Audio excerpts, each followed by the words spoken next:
के चक्रव्यूह में हम किसान बिल पर बात करेंगे। इससे पहले हमने आपसे बात की थी जब किसान एजिटेशन कर रहा था, उसको यह अपेक्षा थी कि ये बिल पास नहीं होगा। लेकिन अब जब कि हम आपके सामने बात कर रहे हैं, हमारे राष्ट्रपति ने उसके ऊपर अपने हस्ताक्षर कर दिए हैं और अब वो बिल एक्ट बन गया है। प्रश्न ये पैदा होता है कि आखिर इसमें ऐसी क्या बात है कि पूरे देश का किसान इसके खिलाफ एजिटेशन कर रहा है और आरएसएस की भारतीय किसान संघ के लिए मुँह छिपाना मुश्किल हो गया है। दोस्तों, सरकार किसानों पर यह एहसान जता रही है कि उसने इस बिल के द्वारा किसानों को सरकारी मंडी से बाहर अपनी पैदावार बेचने का परमिशन दे दिया है। प्रश्न ये पैदा होता है कि किसान पर यह पाबंदी थी कब?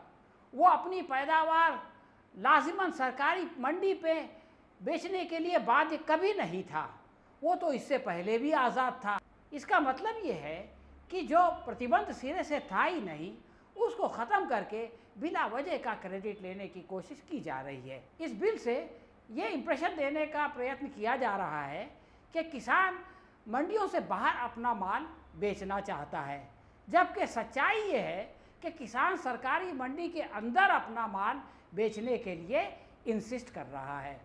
ये किसान की देशभक्ति नहीं, उसकी मजबूरी है। किसानों को सरकारी मंडी से बाहर कम भाव मिलता है, इसलिए वो चाहता है कि उसका माल मंडी में बिके। हरियाणा और पंजाब की हुकूमत इसको ऑर्गेनाइज करती है, इसलिए वहाँ का किसान दूसरे स्टेट के मुकाबले ज़्यादा खुशहाल है, ज़्यादा अमीर है। यही कारण है कि पश्चिम उत्तर प्रदेश का किसान भी अपना माल हरियाणा और पंजाब में लाकर बेचता है, लेकिन दूर दराज के किसान नहीं ला पाते।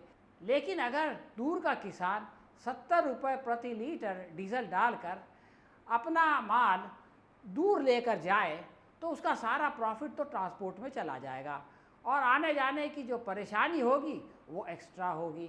देश भर का किसान ये चाहता है कि हर एरिया में सरकारी मंडी मौजूद हो और वो वहाँ अपनी पैदावार सरकारी भाव में बेचे, लेकिन हुकूमत उसको वहाँ से भगाना चाहती है। इसको एक उदाहरण से समझें कि कल सरकार पार्लियामेंट में ये कानून पास कर दे कि हमने सब नागरिकों के लिए हवाई जहाज़ में चलने का प्रतिबंध ख़त्म कर दिया। अब वो हवाई जहाज़ में सफ़र करने के लिए आज़ाद हैं, स्वतंत्र हैं। लेकिन सवाल ये है कि इस देश के नागरिकों पर ये प्रतिबंध था ही कब कि वह हवाई जहाज़ में सफ़र नहीं कर सकते? असल बात तो ये थी कि उनके पास हवाई जहाज़ में चलने के लिए किराया नहीं था, इसलिए वो बेचारे रेलगाड़ी में सफ़र करने पर मजबूर थे। अब सरकार उनको इतना खुशहाल बनाने के बजाय कि वह हवाई जहाज़ में सफ़र कर सके, इतना गरीब बनाना चाहती है कि रेलगाड़ी में भी उनका सफ़र करना मुश्किल हो जाए। अब जबकि रेलवे को ग्रेजुअली प्राइवेटाइज़ किया जा रहा है तो किसान तो दूर, कॉमन जनता के लिए भी रेल में चलना मुश्किल हो जाएगा। किसानों को इस बात का डर है कि ग्रेजुअली ये सरकार मंडियों को ख़त्म कर देगी और उन्हें धन्ना सेठों के रहमो करम पर छोड़ देगी। इसके बाद महाराष्ट्र और तेलंगाना की तरह पंजाब और हरियाणा का किसान भी सुसाइड करने पर मजबूर हो जाएगा। प्रधानमंत्री ने अपने ट्वीट में इस बात का प्रॉमिस किया है कि गवर्नमेंट एमएसपी का सिस्टम ख़त्म नहीं करेगी, लेकिन प्रधान सेवक के आश्वासन पर कोई विश्वास ही नहीं करता। किसान तो इस बात को अच्छी तरह समझता है कि प्रधानमंत्री के ट्वीट की कोई महत्व नहीं है।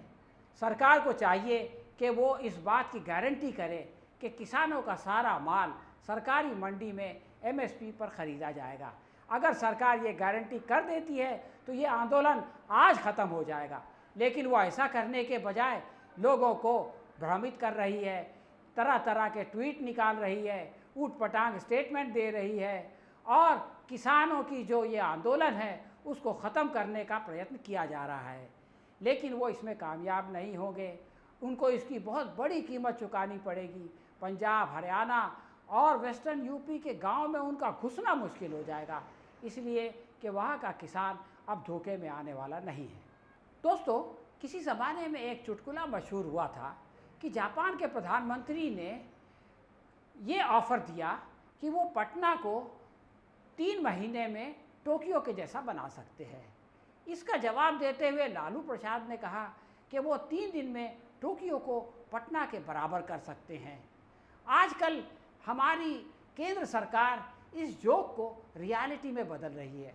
वो बिहार के किसानों को पंजाबी फार्मर की तरह मालदार बनाने के बजाय पंजाब के किसान को बिहारी फार्मर की तरह कमज़ोर और गरीब बनाने पर तुली हुई है। ये कोई इमेजिनरी बात नहीं है।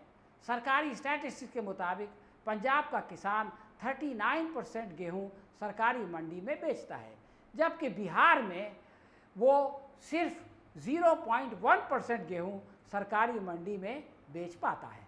दोस्तों, पिछले 14 सालों से बिहार में एनडीए की सरकार है और उसने वहाँ पर सरकारी मंडी और एमएसपी का सिस्टम तकरीबन समाप्त कर दिया है। यही काम अब केंद्र सरकार पूरे नेशनल लेवल पर करना चाहती है। इसका नतीजा ये निकलेगा कि पंजाब के एक घर में जो किसान की आमदनी प्रति माह 18,000 रुपये है, वो घटकर बिहार के किसान की तरह 3,500 पर आ जाएगी। पंजाब के किसान को ये डाउट है कि इस नए कानून के बाद उसकी हालत भी बिहार के फार्मर्स की तरह हो जाएगी। हुकूमत की इस फॉल्टी रवैये का एक असर ये है कि बिहार में जिस किसान के पास 10 एकड़ ज़मीन है, वो भी थोड़ी सी खेती करता है और बाकी ज़मीन उसी तरह छोड़कर पंजाब और हरियाणा में एक ऐसे किसान के यहाँ आकर मजदूरी करता है जिसकी खेती केवल 2 एकड़ है। उसकी वजह यह है कि पंजाब और हरियाणा का किसान ज़्यादा खुशहाल है और बिहार का किसान बदहाल है।